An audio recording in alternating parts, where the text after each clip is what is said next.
بہت خوبصورت محفل ہو رہی ہے کہ جس میں اسلام کے بڑے بڑے نام موجود ہیں، بڑے بڑے شیوخ موجود ہیں، اور آج ہم اس محفل میں بیٹھ کر سیکھیں گے کہ کون ہے اللہ۔ ان شیوخ میں سے دو لوگوں کے نام ہیں امام بہقی اور امام ابو شیخ رحمۃ اللہ علیہ۔ ان دونوں شیوخ نے دو مختلف صحابہ انس بن مالک رضی اللہ تعالیٰ عنہ اور ابی ابن کعب رضی اللہ تعالیٰ عنہ سے سیکھا ہے، اور یہ دونوں فرماتے ہیں کہ ایک مرتبہ خیبر کے کچھ یہودی نبی کریم صلی اللہ علیہ وسلم کے پاس آئے اور بڑے عجیب انداز میں پوچھا کہ یا ابو القاسم، اللہ نے فرشتوں کو تو حجاب کے نور سے پیدا کیا ہے، یہ ہمیں معلوم ہے، آدم کو گندھی ہوئی کھنکھناتی مٹی سے پیدا کیا ہے، اس کا بھی ہمیں علم ہے، ابلیس کو دہکتی ہوئی آگ کے شعلے سے، آسمان کو دھوئیں سے اور زمین کو پانی کی جھاگ سے پیدا کیا ہے، یہ تو ہم سب جانتے ہیں، لیکن تم یہ بتاؤ ابو القاسم کہ اللہ کو کس نے پیدا کیا ہے؟ ہمیں یہ تو بتاؤ کہ وہ اللہ دیکھنے میں کیسا ہے، ہم بھی تو جانیں کہ اس کی شکل و صورت کیسی ہے، اس کے بازو کیسے ہیں، اس کے ہاتھ کیسے ہیں، کیا وہ سونے سے بنا ہوا ہے ابو القاسم یا پھر سادہ پیتل سے؟ اس بات پر نبی کریم صلی اللہ علیہ وآلہ وسلم کو بے حد غصہ آیا، اور ابن منذر کہتے ہیں کہ قریب تھا کہ اللہ کی عزت کی خاطر آپ ان یہودیوں پر حملہ کر دیتے، لیکن آپ خاموش رہے کہ اسی وقت جبرائیل علیہ السلام وہی لے کر اترے کہ یا رسول اللہ، میں اللہ کی طرف سے آپ کے ان کو دینے کے لیے جواب لے کر آیا ہوں، اور تب جبرائیل نے یہ آیات تلاوت کی کہ قل هو اللہ احد اللہ الصمد لم یلد ولم یولد ولم یکن لہ کفوا احد۔ کہہ دو کہ اللہ ایک ہے، اللہ بے نیاز ہے، نہ وہ کسی کی اولاد ہے اور نہ ہی کسی سے وہ پیدا ہوا ہے، کوئی اس کا ہمسر نہیں، وہ بس اکیلا ہے۔ امام بہقی اور امام ابو شیخ کے بعد امام ابن زریس رحمۃ اللہ علیہ کھڑے ہو کر کہتے ہیں کہ سبحان اللہ، اس سورہ میں توحید کے ساتھ کسی چیز کی آمیزش ہے ہی نہیں، نہ اس میں دنیا کا تذکرہ ہے اور نہ ہی اس میں آخرت کا، نہ اس میں جنت کا ذکر ہے اور نہ ہی اس میں جہنم کا، بلکہ صرف اور صرف اللہ کی بڑائی ہے۔ اس سورہ کی گونج اللہ کے عرش کے گرد گھومتی ہے، اور یہ سورہ اپنے پڑھنے والے کا نام لے کر ذکر کرتی ہے، یہاں تک کہ اللہ اس شخص کی طرف اپنی نظر کرتا ہے، اور جب وہ اس پر اپنی نظر کرتا ہے تو کوئی عذاب اس شخص کو چھو کر بھی نہیں گزر سکتا۔ ایک مرتبہ پھر سے امام بہقی رحمۃ اللہ علیہ کھڑے ہو کر اپنے صحابی استاد انس بن مالک رضی اللہ تعالیٰ عنہ سے سیکھا ہوا ایک واقعہ سناتے ہیں کہ انس آپ علیہ السلام کے ساتھ ایک مرتبہ شام کی طرف گئے ہوئے تھے، تبوک کے مقام پر کہ ان لوگوں نے سورج کو اس طرح سے نکلتے ہوئے دیکھا کہ وہ بے حد چمکدار تھا، اس سے ایسی شعائیں نکل رہی تھی کہ جو انس کہتے ہیں کہ ہم نے اس سے پہلے کبھی نہیں دیکھی تھی، اس سے ایسی روشنی نکل رہی تھی کہ جو پہلے کبھی نظر ہی نہیں آئی تھی، انتہائی صاف اور شفاف چمکدار شعائیں۔ اور ابھی ہم یہ دیکھ ہی رہے تھے کہ آپ علیہ السلام کے پاس جبرائیل ایک مرتبہ پھر سے تشریف لائے اور دکھ دینے والی ایک خبر دی کہ یا رسول اللہ، مدینہ میں آپ کے ساتھی معاویہ ابن معاویہ مزنی وفات پا چکے ہیں۔ اور یہ سن کر آپ علیہ السلام بہت غمگین ہوئے، اور آپ کے غم کو دیکھ کر جبرائیل نے پوچھا کہ یا رسول اللہ، کیا آپ کو یہ بات خوشی دے گی کہ میں آپ کو ان کا جنازہ دکھا دوں؟ تو اللہ کے نبی نے فرمایا کہ ہاں۔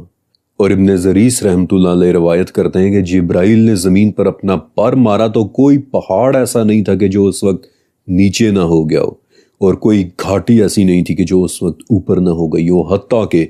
زمین مکمل طور پر ہموار ہو گئی، اور آپ علیہ السلام کو معاویہ ابن معاویہ کا جنازہ دکھائی دینے لگ گیا۔ اور کیا دیکھتے ہیں کہ جنازے کے پیچھے 12 لاکھ فرشتوں کی 2 صفیں کھڑی ہوئی ہیں۔ پھر آپ علیہ السلام نے ان کی نماز جنازہ ادا کی، اور پھر جبرائیل سے حیرانی کے ساتھ پوچھا کہ یا جبرائیل، معاویہ ابن معاویہ نے ایسا کیا کیا تھا کہ ان کے جنازے میں اس قدر فرشتے آئے تھے؟ تو جبرائیل نے فرمایا کہ یا رسول اللہ، یہ شخص اٹھتے بیٹھتے چلتے پھرتے قل هو اللہ احد کہا کرتا تھا۔ تمام شیوخ ابن زریس اور انس بن مالک کی اس روایت پر اللہ اکبر کہتے ہوئے اپنی گفتگو جاری رکھتے ہیں، اور پھر امام ابو یعلا اور ابن انباری اپنی اپنی مصاحف میں ایک بار پھر حضرت انس رضی اللہ تعالیٰ عنہ سے روایت کرتے ہوئے بیان کرتے ہیں کہ ایک مرتبہ نبی کریم علیہ السلام نے کسی سریہ کے لیے ایک چھوٹی سی دستی کو بھیجا، یعنی کہ ایک ایسی پیٹرولنگ پارٹی کہ جو دشمن کی نقل و حرکت کا جائزہ لینے کے لیے بھیجی جا رہی ہو۔ اس پارٹی میں ایک شخص ایسا بھی تھا کہ اسے باقیوں کو نماز پڑھانے کی ذمہ داری سونپی گئی تھی، لیکن وہ شخص ہر نماز میں صرف اور صرف قل هو اللہ احد پڑھایا کرتا تھا، یہاں تک کہ لوگ آپس میں اس کا مذاق اڑانے لگ گئے کہ شاید اسے سورہ اخلاص کے علاوہ کچھ اور آتا ہی نہیں ہے۔ جب یہ پارٹی اپنے مشن سے واپس آئی تو ان لوگوں نے اللہ کے رسول سے اس بات کی شکایت کی کہ یا رسول اللہ، ان صاحب نے تو ہمیں ہر نماز میں سورہ اخلاص پڑھائی ہے۔ تو اللہ کے نبی نے ان سے پوچھا کہ تم نے ایسا کیوں کیا؟ تو اس نے جواب دیا کہ یا رسول اللہ، پتہ نہیں کیوں، لیکن مجھے اس سورہ سے بڑی محبت محسوس ہوتی ہے۔ اور اللہ کے نبی نے مسکرا کر جواب دیا کہ اس سورت کی محبت نے تمہیں اللہ کی جنت میں داخل کر دیا ہے۔ دھیرے دھیرے اس محفل میں تمام شیوخ اپنی اپنی روایات بیان کرتے ہیں اور ہم خاموشی سے ان عظیم سکولرز کی محفل میں بیٹھے ان سے سیکھے چلے جا رہے ہیں۔ بہترین وقت ہے کہ ہم ٹائم مشین کے ڈیسک پر رکھا اپنا قلم سنبھال لیں، کیونکہ لگتا ہے کہ اب یہ ہمیں اللہ کی وحدانیت کے متعلق اور بھی باتیں بتانے والے ہیں۔ امام سعید بن منصور کھڑے ہوتے ہیں اور کہتے ہیں کہ میں نے محمد بن منقدر سے سیکھا ہے کہ رسول اللہ صلی اللہ علیہ وآلہ وسلم نے ایک شخص کو دیکھا کہ وہ مسجد میں دور کھڑا بہت خوش لحانی کے ساتھ، ترتیل کے ساتھ، بہت خوبصورت آواز کے ساتھ قل هو اللہ احد پڑھ رہا ہے۔ تو اللہ کے نبی نے اسے اپنے پاس بلایا اور کہا کہ تو جو چاہتا ہے وہ اللہ سے مانگ لے، کیونکہ اب وہ تجھے قل هو اللہ کے بدلے عطا کر دیا جائے گا۔ ابن زریس سبحان اللہ کہتے ہوئے کھڑے ہوتے ہیں اور امام سعید کی بات کی تائید کرتے ہوئے فرماتے ہیں کہ میں نے اپنے اساتذہ سے یہ بھی سیکھا ہے کہ قل هو اللہ احد پڑھنے والے کے لیے جنت میں دو ایسے عظیم الشان گھر بنائے جائیں گے کہ جو جنت میں رہنے والے ہر شخص کو نظر آئیں گے۔ امام سمرقندی رحمۃ اللہ علیہ اپنے ہاتھ میں کتاب لیے کھڑے ہو کر فرماتے ہیں کہ میں نے اپنے استاد صحابی حضرت ابو ہریرہ رضی اللہ تعالیٰ عنہ سے سیکھا ہے کہ جس شخص نے گھر میں داخل ہوتے وقت قل هو اللہ احد پڑھ لیا، دھیرے دھیرے اللہ اسے اتنا مال عطا فرما دے گا کہ اس کے پڑوسیوں تک کو اس کے مال کی موجودگی محسوس ہونے لگ جائے گی اور وہ اپنے ہاتھوں سے اپنے پڑوسیوں میں بانٹنا شروع کر دے گا۔ امام طبرانی رحمۃ اللہ علیہ کھڑے ہوتے ہیں اور وہ اپنے استاد جابر ابن عبداللہ سے ملی روایت بیان کرتے ہیں کہ جس نے ہر روز 50 مرتبہ قل هو اللہ احد پڑھ لی تو قیامت کے دن اس کی قبر پر ایک فرشتہ کھڑا ہو کر یہ پڑھے گا کہ اٹھ اللہ کی تعریف بیان کرنے والے اے شخص، اٹھ اور اٹھ کر جہاں سے چاہے جنت میں داخل ہو جا۔ امام ترمذی بھی اس محفل میں موجود ہیں اور وہ بھی انس بن مالک رضی اللہ تعالیٰ عنہ سے اپنی روایت بیان کرتے ہیں کہ انس کہتے ہیں کہ ایک مرتبہ میں مسجد نبوی میں آپ علیہ السلام کے ساتھ بیٹھا ہوا تھا کہ ہم نے دیکھا کہ ایک شخص کھڑا قل هو اللہ احد کی صدائیں دے رہا ہے۔ ہم نے اسے دیکھا، آپ صلی اللہ علیہ وسلم نے بھی اسے دیکھا اور فرمایا کہ جنت اس شخص پر واجب ہو چکی ہے۔ میں نے حیرانی کے ساتھ آپ کی طرف دیکھ کر پوچھا کہ کیا واقعی؟ تو آپ نے دوبارہ فرمایا کہ ہاں، جنت اس پر واجب ہو چکی ہے۔ تمام شیوخ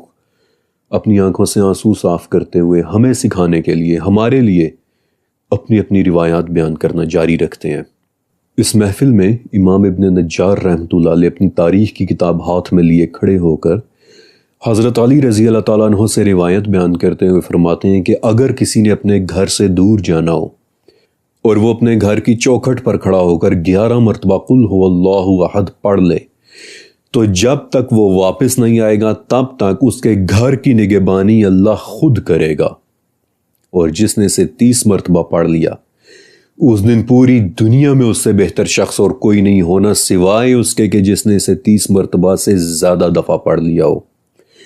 اور جو اسے 1000 مرتبہ پڑھ لے گا وہ تب تک نہیں مرے گا کہ جب تک جنت میں اسے اس کا اپنا گھر نہ دکھا دیا جائے۔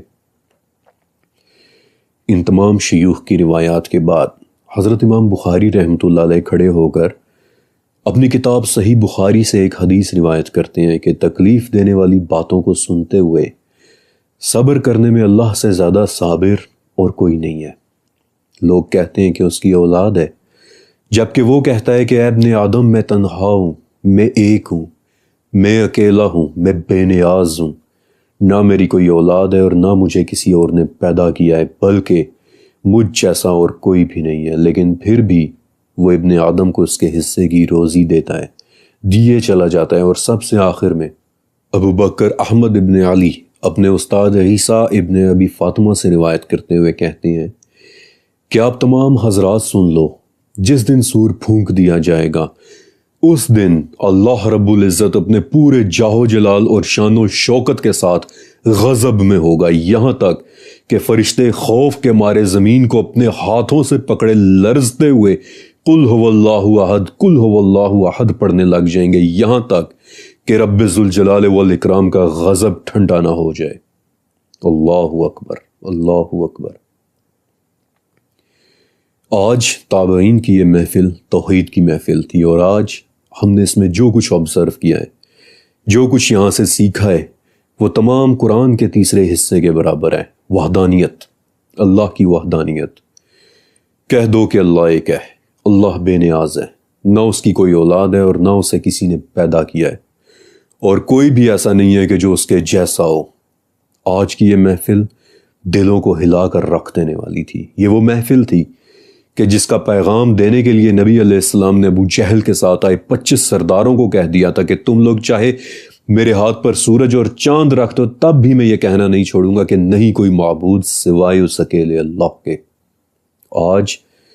کی اس محفل میں آنے نے میرے دل کو ہلا کر رکھ دیا، اور مجھے نہیں لگتا کہ اب ہم مزید اس محفل میں رک پائیں گے، کیونکہ اب اگر میں یہاں اس سے زیادہ رکا تو شاید میں اپنے آنسوؤں پر قابو نہیں رکھ سکوں گا۔ اس لیے آج وقت میں ہمارا یہ سفر صرف یہیں تک، اور انشاءاللہ اگلی قسط میں ہم اپنی ٹائم مشین میں بیٹھ کر ایک نئی جگہ، ایک نئی تاریخ اور ایک نئے وقت میں جائیں گے۔ کہاں، یہ تو آپ کو اگلی قسط میں ہی پتہ چلے گا۔ اللہ حافظ۔